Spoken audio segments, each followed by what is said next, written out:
close your eyes. Let the world you know, the world of concrete, of ticking clocks, and the hum of electricity fade into a distant, grey memory. Feel the weight of your body settling as if you are sinking into a bed of ancient, soft moss. We are travelling now, not across distance, but across time, to a place where the air itself feels older. We are in Svartalfheim. Listen. At first, there is only the silence of the frost, but as your ears adjust, you begin to hear the intricate layers of the cold. There is the high, crystalline whistle of the wind as it braids itself through the jagged obsidian peaks above. There is the low, rhythmic groan of the glaciers, shifting their immense weight against the bones of the earth, like a titan turning in its sleep. Breathe in. The air here is sharp. It doesn't just enter your lungs, it cleanses them.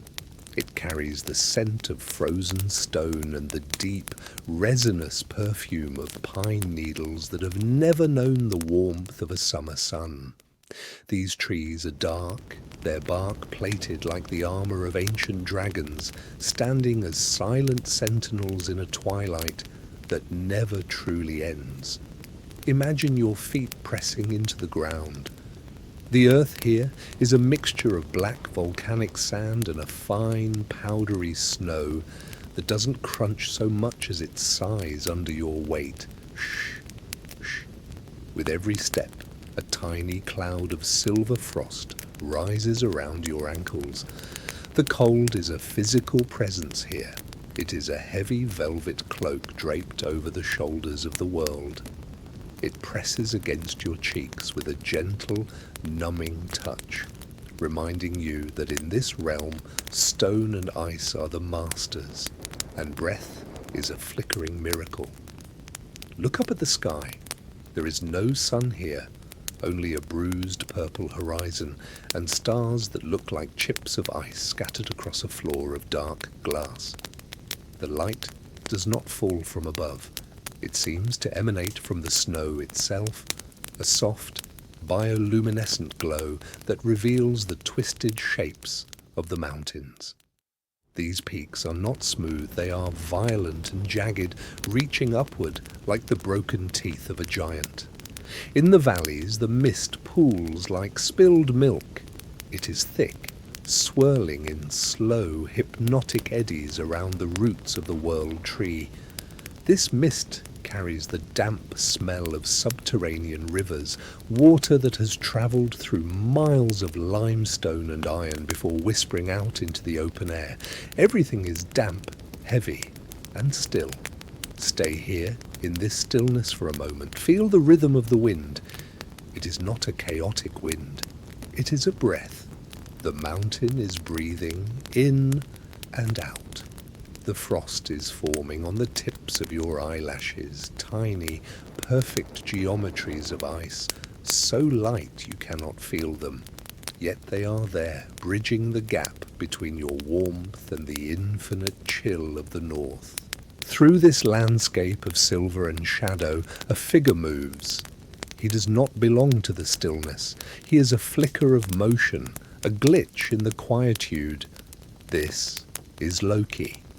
He moves with a predator's grace, his boots making a distinct sound, a rhythmic, leathery thud click, as he navigates the uneven terrain. Unlike the dwarves who live here, Loki is made of fire and air, and the cold of Svartalfheim seems to recoil from him. Watch the way the snow melts an inch before his foot even touches the ground, leaving behind a trail of dark, damp earth in the white expanse. Loki's cloak is the colour of a deep forest at midnight, lined with fur that looks like captured smoke. As he walks, the fabric brushes against the frozen stalks of dead grass. Swish, swish, swish, a sound like a secret being whispered between conspirators. He's not bothered by the wind. In fact, he seems to lean into it, his sharp features cutting through the gale like the prow of a ship. He is searching. His eyes, the colour of tarnished gold, dart across the rock faces, looking for the telltale shimmer of enchantment. He is looking for the entrance to the lower world, the great forge of the Ivaldi sons. He stops. The only sound now is his own breathing, even calm and slightly amused. He reaches out a hand, fingers long and tapering, and brushes them against a wall of sheer basalt. The stone is wet. He can feel the vibration of distant machinery, a hum that begins in his fingertips and travels up his arm, settling in the marrow of his bones. Thrum, thrum, thrum. It is the heartbeat of the forge, miles below, transmitted through the solid pillars of the world. He finds the crevice. It is a narrow split in the mountain, hidden behind a veil of frozen ivy that shatters like glass as he pushes through it. Tink, clatter. The shards of ice fall onto the stone floor, echoing down a long, sloping tunnel. As Loki descends, the atmosphere begins to shift. The sharp, ozonic smell of the mountain air is slowly replaced by something thicker, something ancient. It is the smell of the deep earth, wet clay, sulphur, and the metallic tang of unrefined ore. The walls of the tunnel are narrow at first, pressing in on him, the stone smooth and cool to the touch, polished by eons of dripping water. Drip, drip, drip. The sound of water falling into a deep pool echoes from somewhere far ahead. It is a lonely, musical sound. Each drop creates a ripple in the silence, a tiny percussive event that emphasizes the vastness of the underground. Loki's footsteps change here. On the smooth cave floor, they become sharper, more resonant. Tap, tap, tap. The sound bounces off the walls, dancing ahead of him into the dark. Gradually, a new sensation takes hold. The numbness in his fingers begins to tingle. A faint amber light begins to bleed through the darkness far below. It isn't the light of the sun, it is the glow of the earth's blood. The temperature rises, degree by agonizingly slow degree. The air is no longer a cleansing frost. It is becoming a heavy, humid embrace. Loki peels back his hood. His hair, dark and wild, clings slightly to his forehead as the first hints of perspiration appear. He smiles. He can smell it now, the scent of 1,000 years of craftsmanship. It is the smell of charcoal being crushed into powder, the scent of hot oil used to temper steel, and the faint, sweet aroma of precious metals being rendered into liquid. He is close. The tunnel opens up into a vast gallery, a cathedral of stone, where the stalactites hang like frozen lightning from a ceiling so high it creates its own weather. Below him, a sea of glowing orange veins flows through the rock, molten lava diverted into channels to power the great bellows. He stands on a precipice, looking down into the hive of activity. He can see the sparks, tiny orange stars leaping into the air and dying in an instant. He can hear the distant, muffled clack of hammers. To anyone else, this would be a place of overwhelming heat and noise, but to Loki, it is a playground. He adjusts his collar, runs a hand through his hair, and begins the final descent. Every step down the carved stone stairs is a step away from the natural world and a step into the artificial. The air grows thick with the sound of the great bellows, a massive, rhythmic whoosh that sounds like the breathing of a god. Whoosh, ha, whoosh, ha. It is hypnotic. It is the sound of creation itself. Loki moves toward the light, his shadow stretching out long and thin before him, a dark needle pointing toward the heart of the forge, where his games and the fate of the thunder god's hammer are about to begin. As Loki steps from the final stone stair, he crosses an invisible threshold. The transition is profound. Behind him lies the damp, echoing silence of the limestone tunnels. Before him, the air is a living thing, vibrating with the industry of the deep. It is a wall of warmth that meets him, a dry, golden heat that seems to press against his skin with the weight of a physical hand.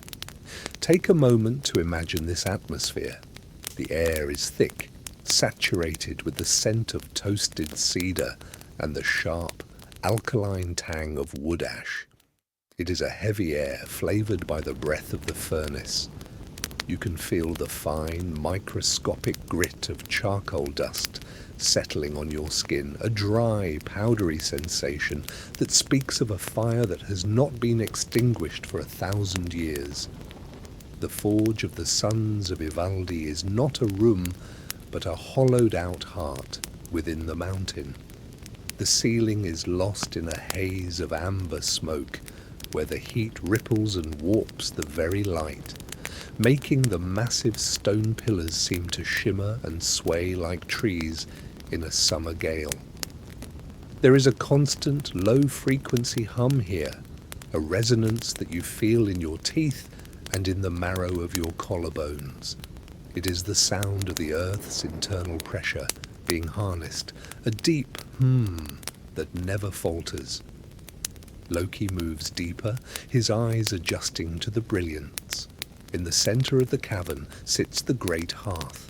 It is a massive circular pit of white-hot embers, fed by channels of liquid stone that glow with a terrifying, beautiful light. The light is not yellow, nor is it red.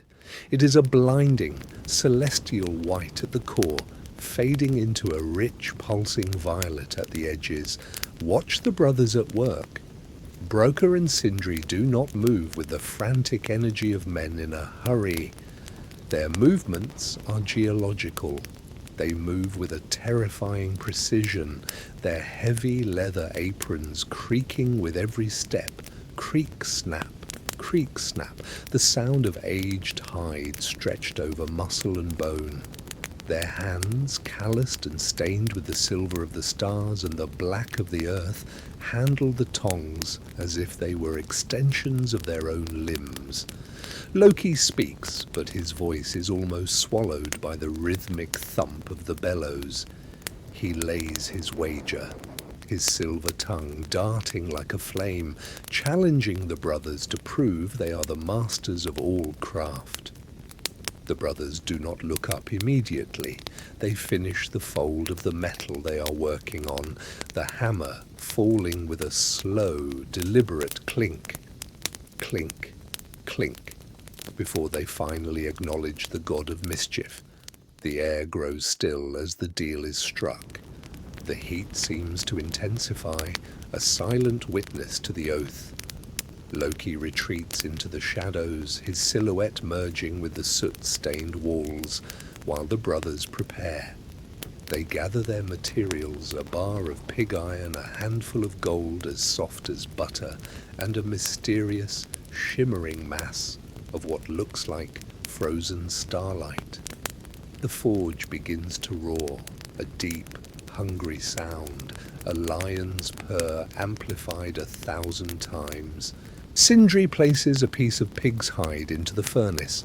It seems a strange thing to forge, but here the laws of the surface do not apply.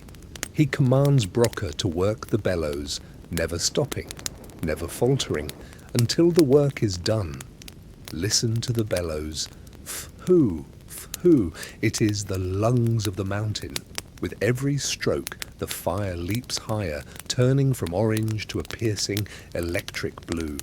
Inside the coals, the hide begins to transform. It doesn't burn, it absorbs the light.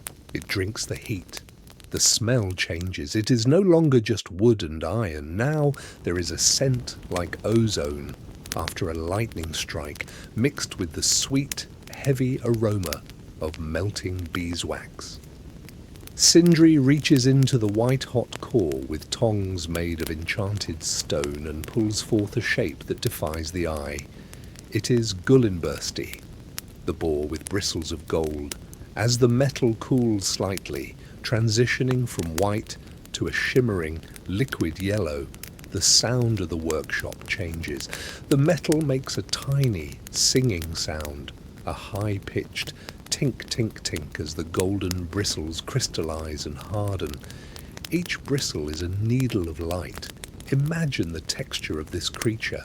It is metal, yet it feels as soft as silk. If you were to run your hand over its back, it would feel like warm velvet, each golden hair vibrating with a faint, kinetic energy. It glows with a light so fierce it could illuminate the deepest trenches of the sea.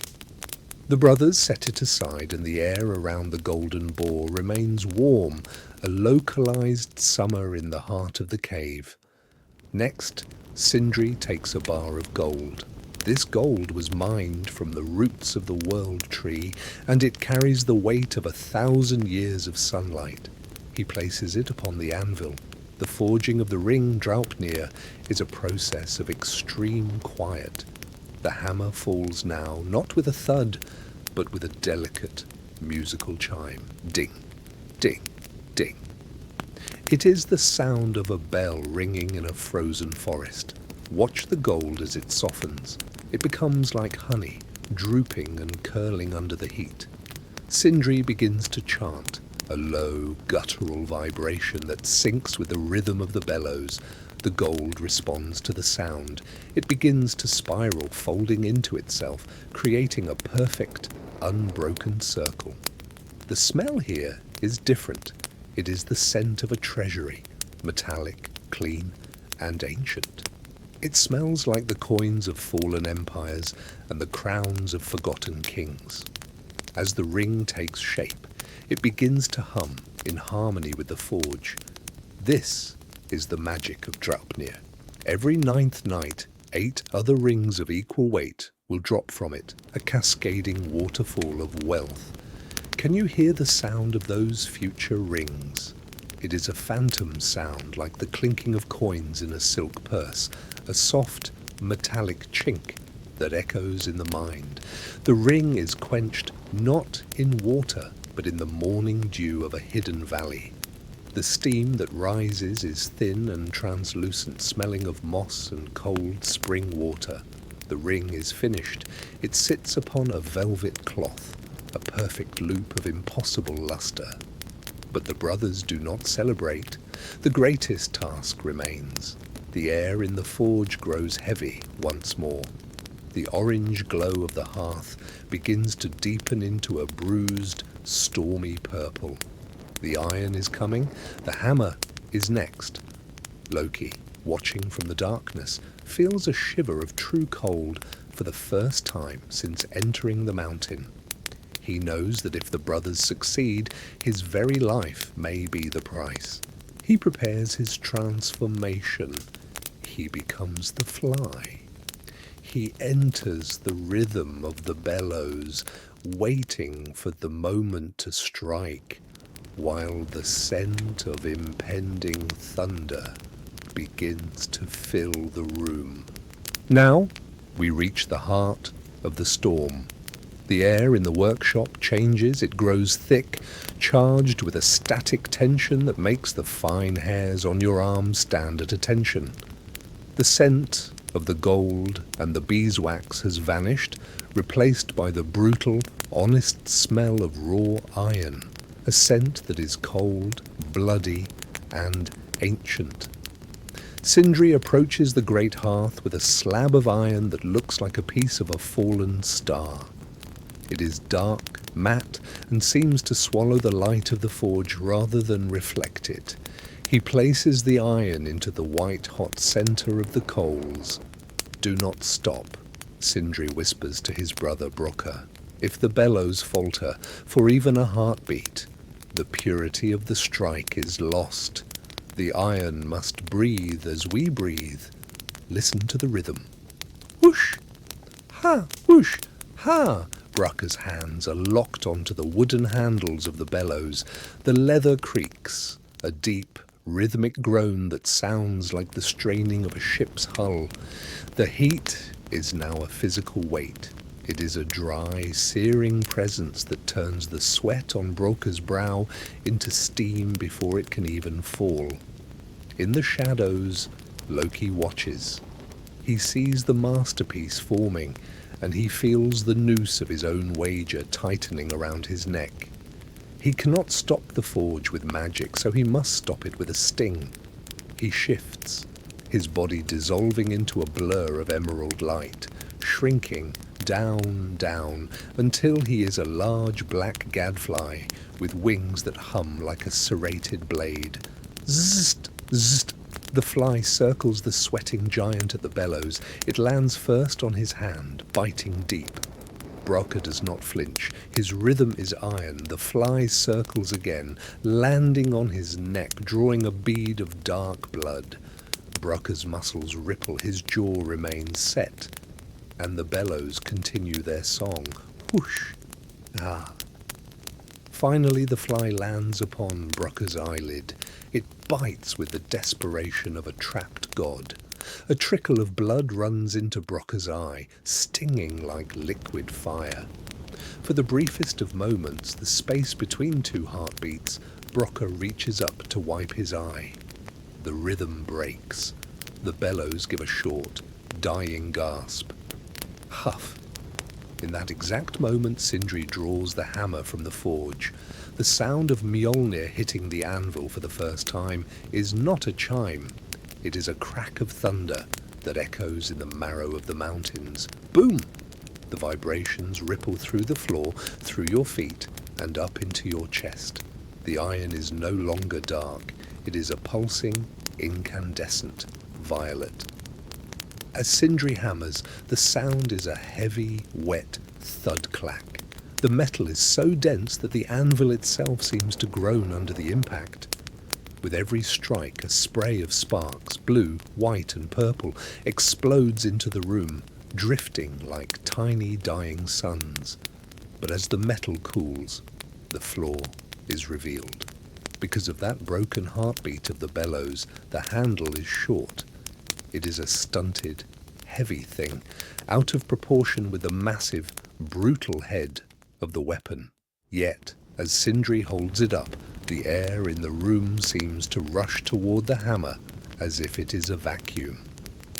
The smell of ozone is overwhelming now, the sharp, metallic scent of a summer storm just before the rain breaks. The hammer is silent, but it hums with a low-frequency power that makes the water in the cooling troughs ripple in perfect, concentric circles. It is finished. Mjolnir, the Crusher, a weapon of flawed beauty and infinite strength. The frantic energy of the forge begins to recede. The great hearth is allowed to dim, the white-hot core fading into a soft, glowing orange, then a dusty, tired red. Listen to the cooling of the metal. It is a symphony of tiny sounds. Tink, click, shh. As the heat leaves the iron, the hammer settles into its final form. The room is growing dark again, the long shadows returning to claim the corners of the workshop. The smell of the forge, the sulphur, the charcoal, the hot metal is slowly being replaced by the return of the mountain's natural breath. A draught of cold air from the upper vents carries the scent of distant snow and wet stone. It is a cleansing wind, stripping the salt and soot from the air. Loki has fled, his trickery successful in its flaw, but a failure in its intent, for even with a short handle, the hammer is the greatest gift of all. The brothers stand in the dimming light, their silhouettes massive and tired. The sound of the bellows has stopped, leaving a silence so profound it feels like a physical weight on your ears. Imagine the hammer sitting on its stone plinth. It is cold now. If you were to touch it, The iron would feel like a block of ice, yet beneath the surface you can still feel that faint, thrumming heartbeat of the star it was forged from. We leave the dwarves now. We climb back up the carved stone stairs, moving away from the warmth of the earth. With every step, the air grows sharper, thinner, and more silent. The amber glow fades until there is only the soft, blue twilight of Svartalfheim. We emerge back into the forest of blackened pines. The wind is still braiding itself through the branches. The snow is still falling, silent and indifferent to the dramas of gods and monsters. Shh, shh. The flakes settle on the ground, covering the tracks of the god of mischief, smoothing over the scars of the world. Breathe in the cold one last time. Feel the stillness of the mountain. The forge is quiet. The hammer is ready. The storm is coming, but for now, there is only the frost, the shadows, and the deep, unending sleep of the north. Let the rhythm of the wind carry you away, down into the white, down into the quiet, in and out. The story is etched in stone, and the stone is buried in snow. Sleep now, sleep.